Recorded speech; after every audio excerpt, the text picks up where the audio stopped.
Visa முடிய போகிற நேரம் நான் வந்துட்டு போயிடுவேன். அப்படியா?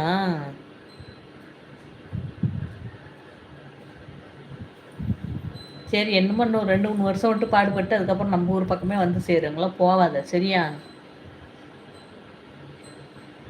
வாழும்போது பொண்டாட்டி பிள்ளைங்களோட இந்த வயசுல தான்டா வாழணும். சம்பாதிக்கிறது தான் அவசியம்தான், இல்லைன்னு சொல்ல. அதுக்காக லைஃப்பை தொலைச்சிட்டு போய் சம்பாதிக்கக்கூடாது. இப்போ இருக்கிற மனுஷெல்லாம் பணத்துக்காக வாழ்க்கையே தொலைக்கிறானுங்க. பணம் முக்கியம்தான், அது ஒரு பகுதி தான். இருந்தாலும் வாழ்க்கையும் முக்கியம், அதில் இருக்கிற சந்தோஷமும் முக்கியம் சரியா? 10 ரூபாய் வாங்கலாம் சரி, நம்ம மண்ணில் இருந்து கஷ்டப்படு, சம்பளத்தை வாங்கு, வீட்டில் போய் கொடு, பொண்டாட்டி பிள்ளைங்களோட ஜாலியாக சந்தோஷமாக ஜாலியாக சாப்பிடு கொள்ளு, சிரித்து பேசிட்டு இரு. அதுதான் உண்மையான வாழ்க்கை. நீ போய் பொண்டாட்டி பிள்ளை புரிஞ்சு போய் இப்போ நாய் மாரி